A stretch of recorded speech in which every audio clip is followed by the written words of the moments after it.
Je vais vous faire découvrir aujourd'hui un appareil 16 mm que je viens de récupérer, mais qui malheureusement le son ne fonctionne pas. Donc c'est un Pathé Movisonic. Voilà, c'est un appareil des années 70 qui était dans les écoles, les ciné-clubs et qui me rappelle quand j'ai débuté dans le cinéma, à savoir, voilà. Je me rappelle d'un ciné-club à Rosny-sous-Bois où j'avais un monsieur fort sympathique qui s'appelait Monsieur Fayol. Et voir cet appareil me le rappelle complètement le début du cinéma pour moi.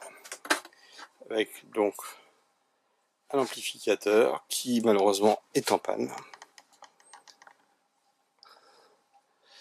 Donc c'est un appareil très rudimentaire.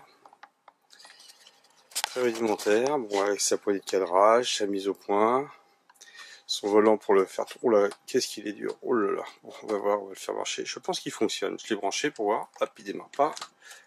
Il démarre pas. Il démarre pas. Bon, donc il est en panne.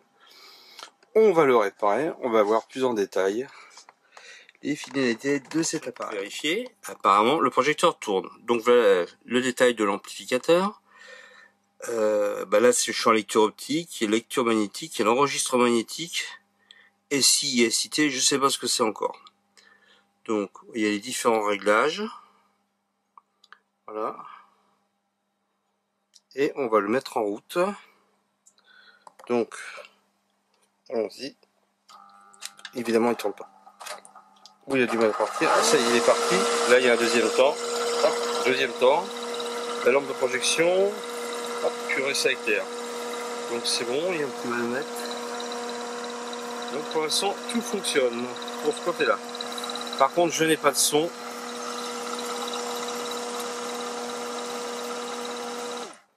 Ah bah là maintenant, où est la panne? Où est la panne et comment il se démonte? On va voir ça plus en détail dans la suite de cette vidéo.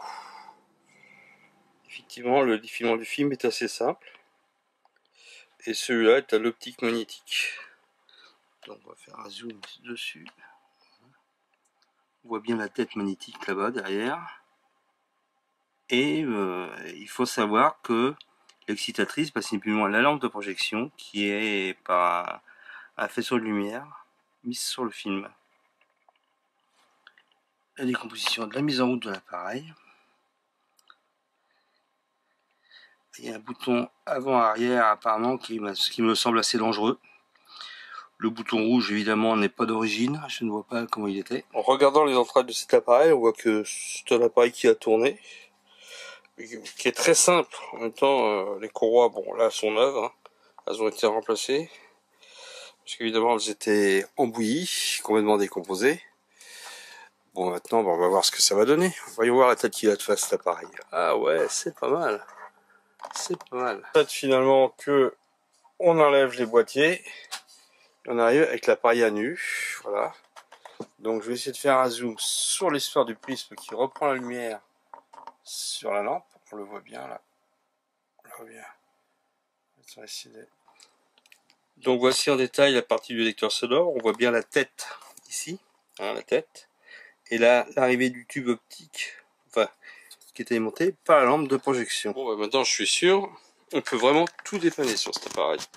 Là, voilà, avec le lecteur, la lampe de projection avant que le lecteur, bon, c'est pas facile avec l'histoire des mondes, qui se trouve là, débranché, et c'est l'amplificateur évidemment qui se trouve maintenant sur l'établi. Bon, déjà pour ce dépannage, quand on a retourné l'ampli, je m'aperçois qu'il y a un fusible qui a été rajouté sur le fusible d'origine. Oula, ça c'est inquiétant. Bon, déjà première chose, on va les enlever. Et là, on va essayer de les mettre comme ça. Et la première chose à faire, c'est de contrôler avec un ohmmètre. Hein. On voit bien que là, ça passe pas, c'est pété. Là, non plus. Donc, ça veut dire quand même que il a déjà claqué une fois. Il y a personne qui a rajouté un fusible dessus. Ça n'a pas fonctionné. Donc, ça veut dire que il y a quand même un gros problème. Donc, dans ces cas-là, on ne met jamais sous tension. On va essayer de trouver le problème. Bon, souvent la première chose qu'il faut faire quand on a un dépannage comme ça, bah, c'est de vérifier le circuit périmé pour voir s'il n'y a pas une soudure sèche. Et là, en toute évidence, très bon état. Vraiment, c'est en très bon état, il n'y en a aucune. Donc il va falloir faire un schéma. Il y a un composant, soit un pont, soit une diode, soit un condensateur qui sont en court-circuit. Bon, bah, j'ai enfin fini de réparer cet appareil Movisonic 16 mm pâté. Bon, l'ampli finalement il n'avait pas grand chose, simplement une soudure sèche. Par contre c'était un peu plus délicat côté courroie et moteur, parce que là à mon avis ça avait dû être démonté, les capas remplacés, ce qui fait que, comme on a pu voir tout à l'heure, le premier temps marchait pas, alors que maintenant ça marche du premier coup. Donc on va le mettre en route. Premier temps, deuxième temps. Hop, on voit bien le défilement du film. Hein. On va de là, la boucle supérieure, la boucle inférieure. Voilà. Et ça sèche. Et là il suffit d'allumer l'efficace. Voilà. Dans une ambiance de couronnement, non pas à cause de la pluie, mais bien de la petite reine qui va désigner son champion, 120 coureurs ont pris le départ du Tour à Strasbourg. Le nouveau champion de France, Geminiani, est très en vert. Il est de toutes les échappées intéressantes. De Luchon à Albi, il ne devait rien se passer car de mémoire de suiveur, on avait toujours vu les coureurs souffler un peu après les Pyrénées.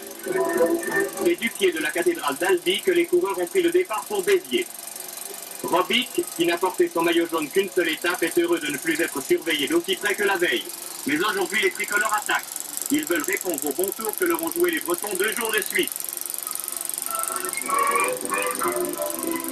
Maléjac répond à l'attaque et en terminant dans le même temps que le vainqueur l'aurait dit, devient leader à son tour. Malheureusement, la 13e étape n'a pas porté chance à Robic, sérieusement blessé, et qui ne pourra pas frapper sur le jaune qui lui avait toujours dépassé.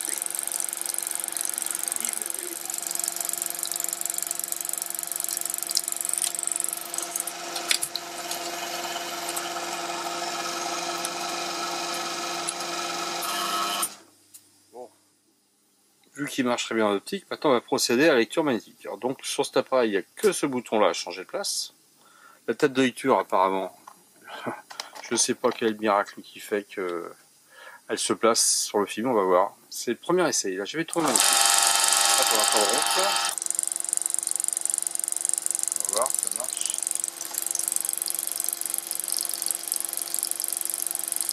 Ah, ça marche pas. Donc le premier essai, pas bon. On va reprendre la suite parce que, évidemment, entre temps j'ai cherché et c'est finalement tout bête. Il y a une petite manip à faire, donc on va le faire démarrer. Voilà. Deuxième vitesse. Hop, là ça se tend, c'est bon. Arrêtez, c'est ça qu'il faut bouger. Ça. Voilà. Bon, par contre, ça marche pas. Bon.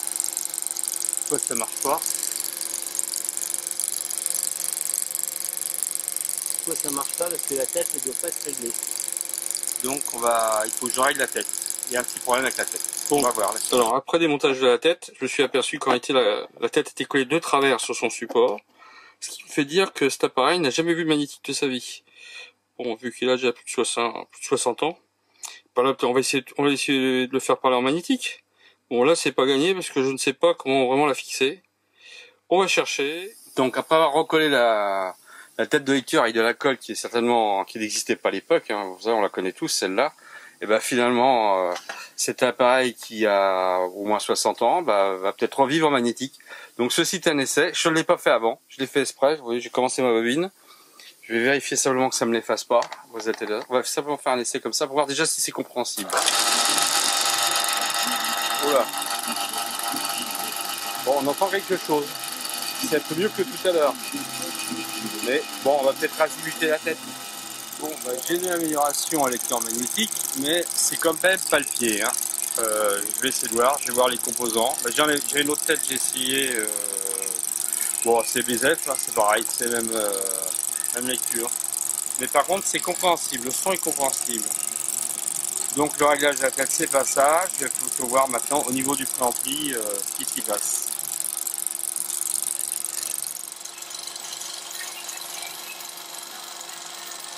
Enfin, après avoir toutes ces péripéties, j'ai enfin réussi à avoir du son.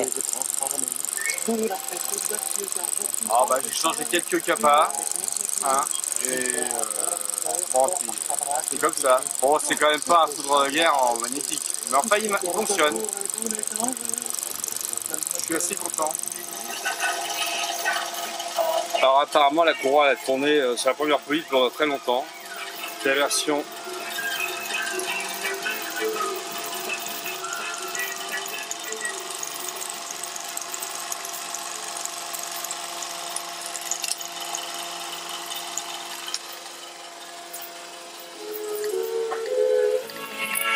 il est pas terrible le son, hein.